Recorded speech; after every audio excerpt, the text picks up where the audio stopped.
আসসালামু আলাইকুম। বাংলা সংবাদে সবাইকে স্বাগত জানাচ্ছি। আমি চিন্তিয়া হক। শুরুতেই সংবাদ শিরোনাম। প্রধান উপদেষ্টার লন্ডন সফর নিয়ে অপপ্রচার চালানো হচ্ছে বলছেন রিজভী। এদিকে ব্রাহ্মণবাড়িয়ায় দুই পক্ষের সংঘর্ষে আহত শতাধিক। জানাবো নির্বাচন এগিয়ে আনার চেষ্টা করতে হবে বলছেন জাহেদুর রহমান। এবং সর্বশেষ জানাবো নির্বাচনের পথ নকশা নিয়ে কাজ শুরু আগামী সপ্তাহে। শুনছিলেন সংবাদ শিরোনাম, এবারে বিস্তারিত। প্রধান উপদেষ্টার লন্ডন সফর নিয়ে অপপ্রচার চালানো হচ্ছে বলছেন রিজভী। বাংলাদেশ জাতীয়তাবাদী দলের সিনিয়র যুগ্ম মহাসচিব রুহুল কবির রিজভী বলেছেন, সাবেক ভূমিমন্ত্রী সাইফুজ্জামান সহ আওয়ামী লীগ নেতাদের বিরুদ্ধে লন্ডনে সম্পদ পাচারের অভিযোগ আড়াল করতে নানা অপপ্রচার চলছে। রিজভী বলেন, উন্নয়নের নামে আওয়ামী লীগ নেতাদের লুটপাট করা অর্থ বিদেশে পাচার হয়েছে, সেই অপকর্ম আড়াল করতেই প্রধান উপদেষ্টা লন্ডন সফর নিয়ে অপপ্রচার চালানো হচ্ছে। বিএনপির এই সিনিয়র নেতা বলেন, লন্ডনে প্রধান উপদেষ্টা ডক্টর মোহাম্মদ ইউনূস এবং বিএনপির ভারপ্রাপ্ত চেয়ারম্যান তারেক রহমানের মধ্যে অনুষ্ঠিত হতে যাওয়া বৈঠক আগামী জাতীয় নির্বাচন সংস্কার এবং গণতন্ত্র পুনরুদ্ধারে গুরুত্বপূর্ণ ভূমিকা রাখবে।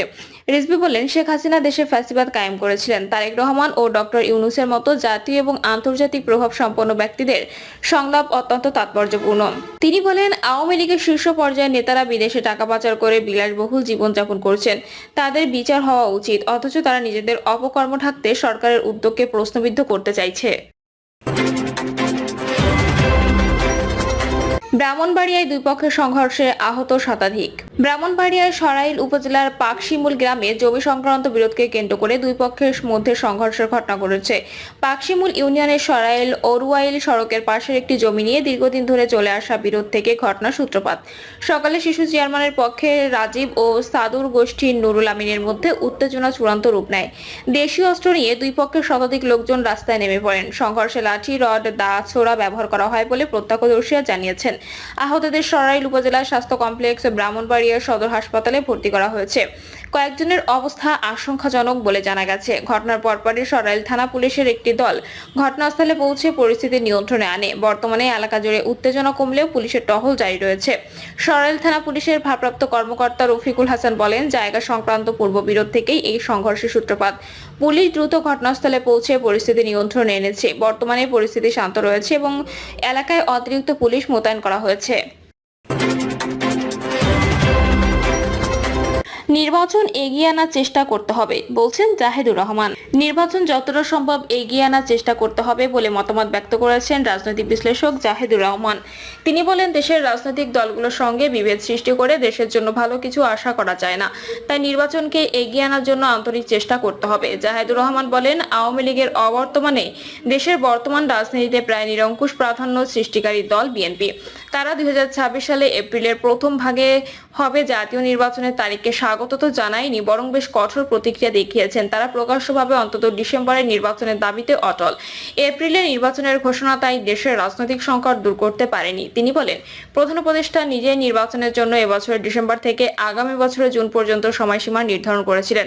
কথাটি তিনি দেশ বিদেশে অনেকবার বলেছেন। জাপান সফরে নির্বাচন কখন হবে তা পুরোপুরি নির্ভর করছে সংস্কার কতটা সম্পন্ন করা হয়েছে তার উপর উল্লেখ করে প্রধান উপদেষ্টা বলেন, আমরা যদি খুব তড়িঘড়ি করি, কিছু সংস্কার করি এবং অন্যান্য সংস্কারের জন্য অপেক্ষা করতে পারি, তাহলে আমরা এটা ডিসেম্বরে করতে পারি। তবে আমাদের যদি ভালো সংস্কার দরকার হয়, তাহলে আমাদের আরো 6 মাস অপেক্ষা করতে হবে।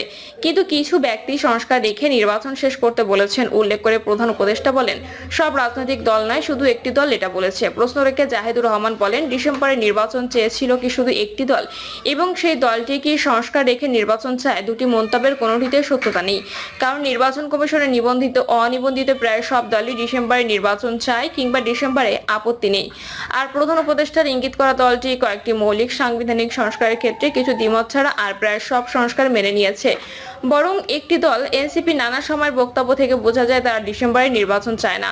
বেশি সংস্কারের জন্য নির্বাচন দিতে 6 মাস বেশি সময় লাগবে, এই যুক্তি যখন দেওয়া হচ্ছিল তখন দীর্ঘকাল এই প্রশ্ন ছিল অনেক বেশি সংস্কার করলেও বাড়তি 6 মাস সময় কেন লাগবে। প্রধান উপদেষ্টা ঘোষণার পর এই সময়টা এখন ডিসেম্বরের শেষ সীমা চেয়ে 6 মাস নয় 3.5 মাস বেশি। এই বেশি সময়টা কেন প্রয়োজন, এই ব্যাখ্যা আমরা পাইনি প্রধান উপদেষ্টার বক্তব্যের মধ্যে। যেহেতু এই সরকারের সময় কোনো সাংবিধানিক পরিবর্তন সম্ভব নয়, তাই সেই সংস্কারগুলো করা সম্ভব যেগুলো আইন, বিধিবিধান এবং প্রশাসনিক ব্যবস্থা পরিবর্তনের মাধ্যমে সম্ভব। এই সংস্কারগুলোর ক্ষেত্রে সব সংস্কারে যদি সবাই একমত হয় তাহলে সেগুলো এই ডিসেম্বরে বেশ আগেই করে ফেলা সম্ভব ছিল।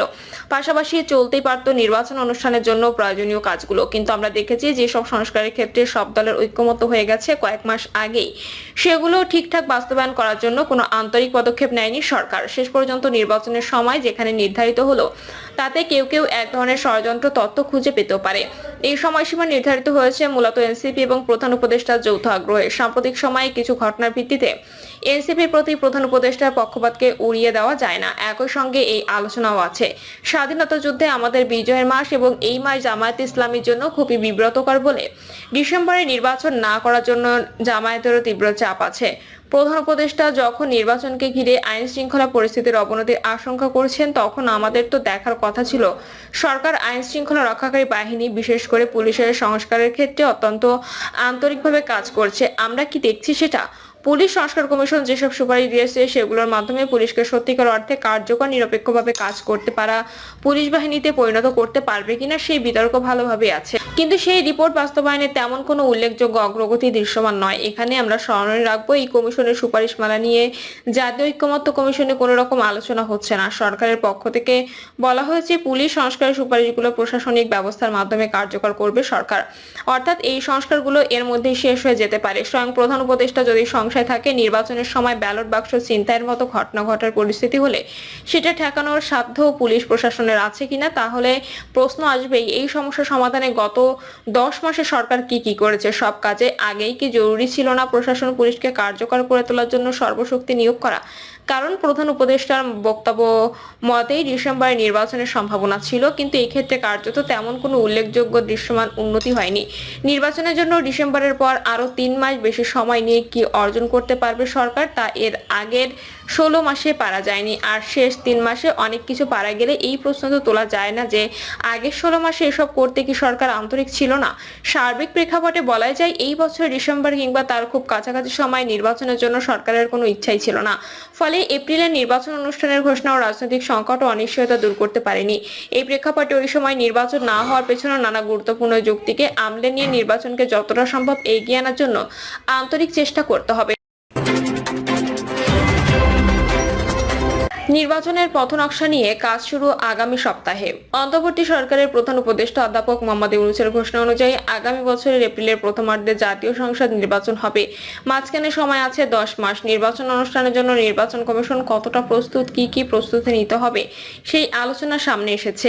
ইসির কর্মকর্তারা বলছেন মোটা দাগে নির্বাচনের বড় প্রস্তুতির মধ্যে আছে ছবি সহ ভোটার তালিকা তৈরি, সংসদীয় আসনের সীমানা পুনর্নির্ধারণ, ভোট কেন্দ্র স্থাপন, ভোটের জন্য প্রয়োজনীয় কেনাকাটা, নির্বাচনী দায়িত্ব পালনকারী কর্মকর্তাদের নিয়োগ ও প্রশিক্ষণ, নতুন রাজনৈতিক দলের নিবন্ধন ও দেশি পর্যবেক্ষক সংস্থা নিবন্ধন দেওয়ার মতো কাজগুলো।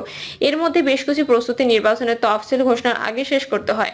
এই ধরনের প্রস্তুতিমূলক কাজগুলো এগিয়ে নেওয়া হচ্ছে। ঈদ উল আজহার আগের দিন গত শুক্রবার জাতির উদ্দেশ্যে দেওয়া ভাষণে প্রধান উপদেষ্টা অধ্যাপক মোহাম্মদ ইউনূস বলেছেন, বিচার সংস্কার ও নির্বাচন সংক্রান্ত চলমান সংস্কার কার্যক্রম পর্যালোচনা করে আমি আজ দেশবাসীর কাছে ঘোষণা করছি যে আগামী জাতীয় নির্বাচন 2026 সালের এপ্রিলের প্রথমার্ধে যে কোনো একটি দিনে অনুষ্ঠিত হবে।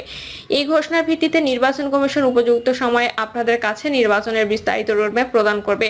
ছুটির কারণে নির্বাচন কমিশন এখনো প্রধান উপদেষ্টার ঘোষণা নিয়ে আনুষ্ঠানিকভাবে বসতে পারেনি। রোববার থেকে ইসি কার্যক্রম শুরু হবে। ইসির সংশ্লিষ্ট সূত্রগুলো জানায় KM নাসির উদ্দিনের নেতৃত্বাধীন নির্বাচন কমিশন দায়িত্ব নেওয়ার পর থেকে নির্বাচনের প্রস্তুতিমূলক রুটিন কার্যক্রম চালিয়ে যাচ্ছে। প্রিয় দর্শক, এই ছিল এখনকার সর্বশেষ সংবাদ আপডেট। সব সংবাদ পেতে চ্যানেলটি সাবস্ক্রাইব করে বেল আইকনটি ক্লিক করে রাখুন।